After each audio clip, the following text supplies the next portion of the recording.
right. Welcome, everyone, to another Shifting Schools free webinar. I'm so excited to be here with my friend and colleague, Tricia. Tricia, how are you doing on this? It looks sunny for you. It's sunny for me here in Seattle. How are things in Ontario today, besides you were out shoveling snow earlier?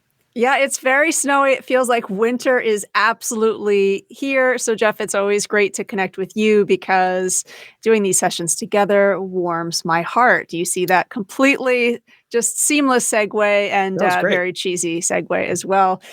Jeff, it's great to be back with these flash webinars. Viewers, listeners, these come out of the questions that you send to Jeff and I. So you can always reach out to us. If you head over to shiftingschools.com, right there on the homepage, actually, you'll find a way to even send us a voice memo. Now, Jeff, these are free for our listeners and viewers, but they're not necessarily free to create. So do you want to tell folks about who is supporting us today in delivering our content? Yeah, so a big shout out to Quizalize. They are an online quiz program that are a little bit different than other ones you might have used, as they very seamlessly allow you to gamify your quizzes. They've got this fantastic gamification system that you can go in, you build your quiz like you would any quiz online. You click a button and your kids are all of a sudden taking a quiz and playing basketball or one of the other gamifications they have. And of course, amazing data behind the scenes. We're so excited that Quizalize has decided to be a sponsor here at Shifting Schools. And you will see down at the bottom of the screen, you can actually get 1 month free of their premium subscription when you head to bit.ly.com/shifting schools. Make sure Shifting Schools is all caps. So you can do that, or head over to shiftingschools.com and you will find the link directly to where you can upgrade your account. It's free to get started, and then you get 1 month free. And what a great time of year to be trying things out. We're kind of in that time of year where quizzes and the idea of preparing for maybe finals is starting to come around. So just a shout out to Quizalize. You'll be hearing more about them. They're sponsoring us for the next couple months. So we're very excited. They've got some announcements that they're going to be making about upgrades that I think are going to be really cool, that we're going to get we'll be the first people to talk about. But appreciate Quizalize being the sponsor of the podcast. Make sure you check them out, quizalize.com, and then you go to bit.ly.com/shifting schools, all capitals, to make sure you get that 1 month free premium. All right. Thank you, Quizalize. Tricia, we are talking today all about one slide pathways for professional development. Can you talk about, maybe let's get started with why this is important, or where does this concept come from?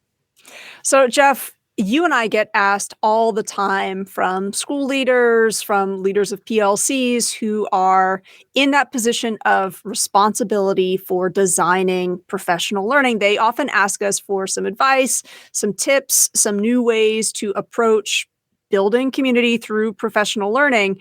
And I find the one ingredient that sometimes gets left out that can have almost catastrophic effects if you forget, is flexibility, right? Is making sure that you are building in choice. We talk all the time in education about student agency. I really think it's almost like a career-wide time for us to be talking too about teacher agency and what we are doing to build choice in. Now, when you're designing professional learning or any learning and you're building that flexibility in, you also don't want to overwhelm folks. So this single slide pathway is also trying to take into account easy to follow design. And as we're guiding you through this, we're giving you this template. Again, you see the QR code at the top right of your screen. You can actually take this template, use it as is, or we'll talk at the end about how you might take on this template and customize it, tweak it in order to really, make it your own.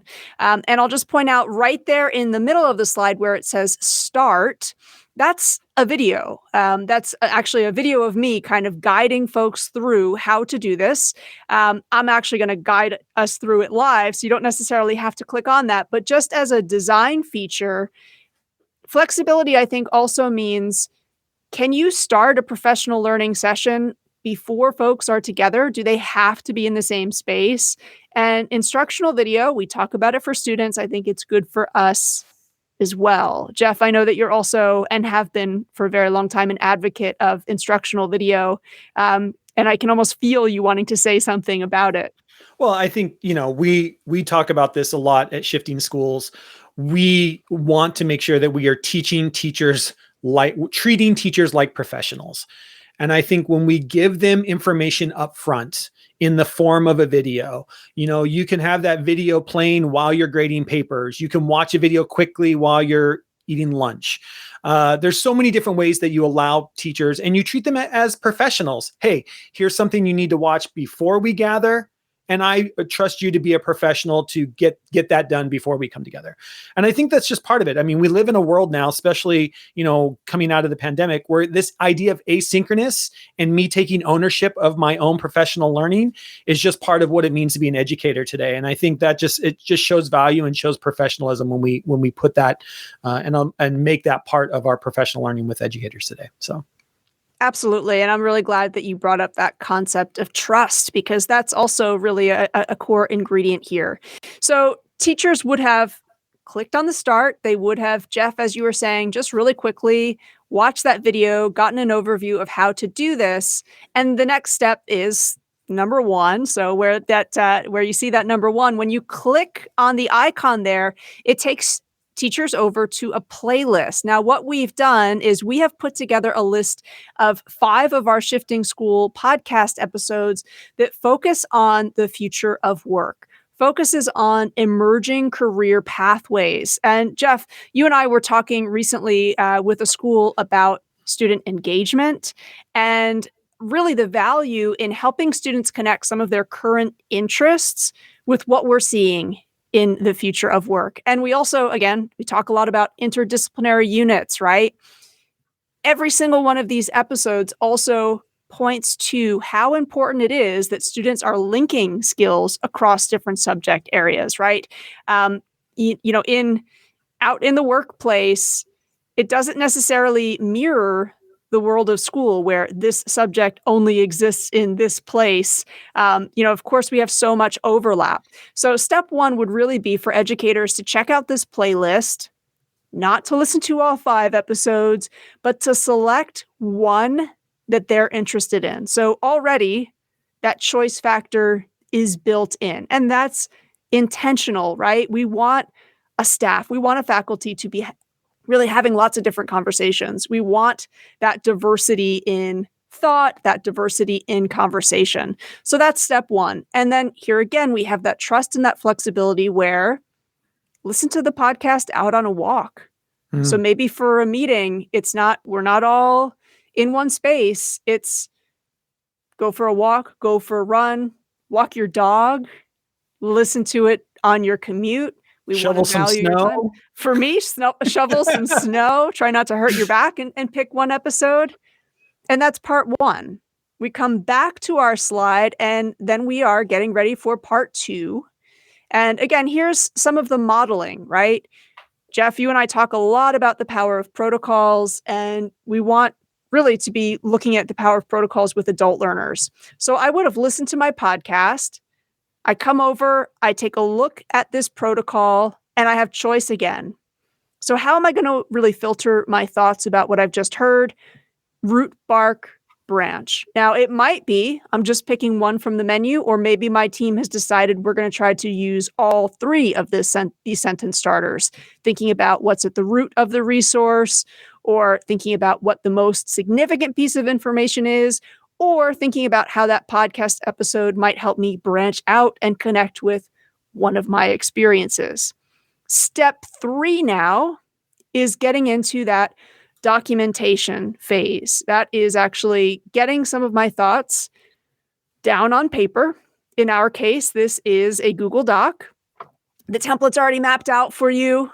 Again, we have built in a way for folks to document their thinking in a variety of ways. So they've got the choice. It's the root, bark, or the branch. And I have that option of how I want to share my thoughts. So if Jeff and I are in the same department, I might leave my own Google Doc notes. I might leave a little video. I might record a voice memo. I might take a sketch note and add it here. And then everybody from my team, our thoughts are all here, right? Now, it doesn't end there. And I want to point that out because I think we've all been in professional learning sessions where, okay, we've read an article, we've thought about it, we're given post-it notes, we document our thoughts, we put the stickies up, and then nothing happens. And in my mind, that's always been really a massive waste of time because I don't think, as you were saying, Jeff, we don't treat teachers like professionals, say, give us your thinking and do nothing with it, right? Yeah. We want to make sure that we're doing something with that thinking. So we've got the next half of our session. So we're heading over into number 4, which is really where I want to connect with my peers. So I'm seeing the notes. In this example, Jeff, you're my imaginary colleague. I look at your notes, and now I have a menu to help me think about what it is that I want to respond to. What am I looking for? Am I looking to, as this menu says, challenge my assumptions and challenge my opinion?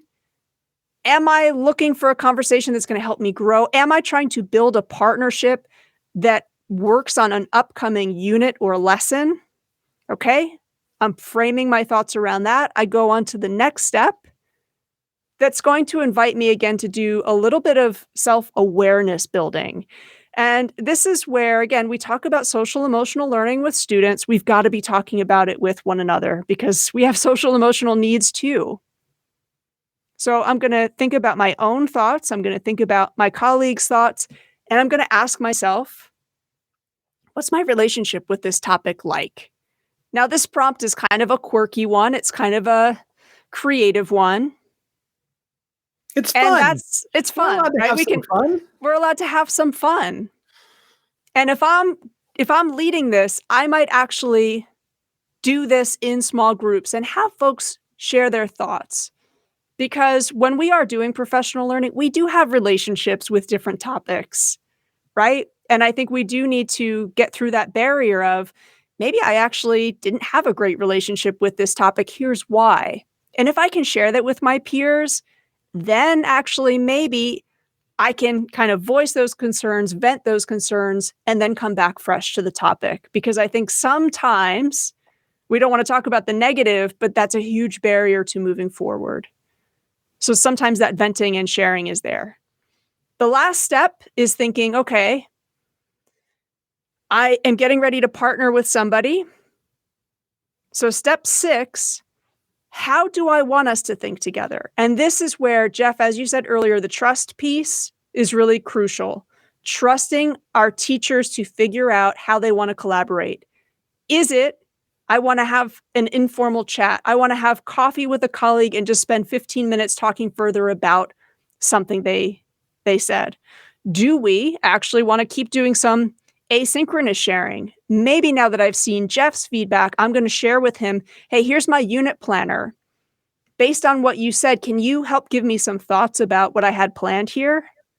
Or maybe I see what someone has shared and I realize, hey, you would be a great guest to come co-teach with me or to come to an upcoming meeting or to meet with some of my students. So those are our 6 steps. And all of this was, again, looking at the future of work. Does it have to be about the future of work? No. You can create a podcast playlist. You could create a video playlist. You could create actually a mixed media playlist where you have articles and podcasts and video. You could do it around any topic. To us, it's not the topic that's the most important thing, but it's thinking through steps that are really going to amplify trust, connection, flexibility, and modeling that scaffolding of thinking. And Tricia, I think the thing that I love most about this is, over at Shifting Schools, we create a lot of professional developments for educators. And one of the things we're constantly thinking about, and this is the reason why I think doing professional development with educators is one of the hardest things there is to do, because we're all educators ourselves, and we've been trained in pedagogy, which is, the science behind how students learn. But there's another science behind how adults learn, and it's called andragogy. And that's really what this follows. If we really truly want educators and adults, not just educators, but as adults, if we truly want adults to engage with learning It has to be structured in a way that makes sense and gives ownership. Number one, with adults, if they don't feel like they have ownership, they're not going to engage. And to your point, I don't care what the topic is. What I care about is the structure. And if you look at the structure, the first thing that we know about adults is adults like choice. So whether it is articles or podcasts or a video, give them choice. Don't make it everybody has to watch this video. Here are 3 videos. Choose one. We give you a list of podcasts to get you started. Choose one podcast, not all of them. Some of you are going to like the data analysis podcast. Some of you are going to like the solar, fiction, sci-fi fiction podcast. They all talk about the same topic, but you get a choice as a learner. And with adults, that is number one to get started with. You will not get engagement unless we as adults and students as well feel like they have some choice in the matter. Secondly, then we want to give you a reflection. Right? What does this mean for me? And even more important than the reflection is, where can I have time by myself to think about, what did I just learn? What am I thinking? We don't have you watch a video and then just turn and talk. We don't have you read an article and then just turn and talk. We have you listen to something, watch something, read something, and then give you time, structured time. This could be in a staff meeting. This could be in a team meeting. Hey, we're going to set a timer for 5 minutes. Everybody jot down your thoughts. Some time alone with you and your thoughts before we bring you into a team, right? Before we say, now, what did I read? Let's have a conversation. We all might have listened or watched or read different articles. How do these all, why do all of these? Was there a theme? Was there a common sense that came through this? Right? That's the structure, right? The structure is what's the most important. And that's what I love about this. This takes us through a structure. If you are a tech coach, if you're an instructional coach, if you're a principal or a superintendent, and you want to get deep in professional learning with educators and with adults, period, you need to have a structure that actually is backed in the science of how adults learn. And that's really what this pathway is. And what I love is that, Tricia, we can talk about this, but I'm going to throw the QR code up here on the screen where you can go and make your own copy. It's the purple one there. You can make a copy of this. You can change it however you like. You can, change out the resources if it's not funny enough for you, or you've got some other theme at your school rather than, some of the ones that we put in here. But the important part here is the structure. And our goal was to give you a template of that structure that you can take and start to use in your own school as well. Tricia, any other thoughts? Just that the structure also is sort of intentionally slowed down, right? We are in no manner suggesting this is done in an hour, right? This is about stages. This is about, as you said, giving folks time to think, and then giving folks time to think about what others think. Because again, as I said earlier, when we're doing professional learning and a facilitator asks, share your thoughts, and then there's no follow-up, there's no extension of that, I don't think that's honoring people's time or people's thinking. And so, this is also very much about trying to leverage when people share in order to foster those connections, build those relationships that create amazing teams within schools. Because, again, we talk about the social component for students. There is a social component for educators as well. And Jeff, you mentioned it. This structure, it both values independent time and collective time. I'm a huge introvert. I need my time to process and think. And I need a really clear goal. I need kind of that outline. If I am then working with partners or a team, what are we trying to do together? And that's what this structure is hoping to do, is really just streamline that. So we're hoping folks might take this template, try it out themselves, remix it, maybe even use it with students as well. I could actually see this being something that I would use again with my class for sure. Yeah. And I think that's the thing, right? This structure works in both. And the ability to slow down, we get so caught up and rush through reflection. And reflection is truly where learning takes place, and I know, right now where we are, we're very focused, as we should be, on social emotional learning, not just with students, but in our professional sense as well. And when we slow down and put a structure in place, we are emotionally supporting our teachers, our colleagues, our friends, our staff, our faculty. And that's really what this is. Like you said, this isn't made to be done in an hour. We're going to start this in your classroom. We're going to start this when you're out for a walk. We're going to start this when you're out shoveling snow, whatever it is that you need to do where you can go and listen or read or watch on your own. And then we're going to bring that structure together and have some deep conversations that actually lead to change. That to me is really, really what this is about. So again, that QR code up at the top of our screen, if you scan that QR code, that's actually going to it'll send you over where you can make a copy, and you can make a copy of this and have your own free copy of this guide that then you can edit and change and do whatever you would like to do with. So we just wanted to give you that template so that you have something that you can go and get started with. One last time, a shout out to our friends over at Quizalize.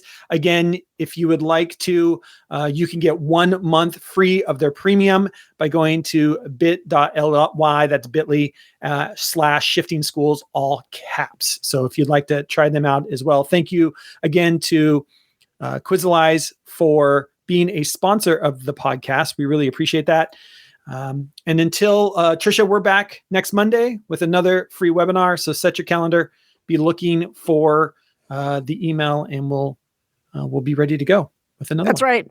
So we have a whole bunch of free webinars that are coming out. The easiest way, I think, to keep up with them is to follow the free Shifting Schools newsletter. Folks, you can sign up for that if you haven't already done so by heading over to shiftingschools.com. Awesome. Thanks, everyone. Have a great rest of your day. And until next time, we'll see you on the network.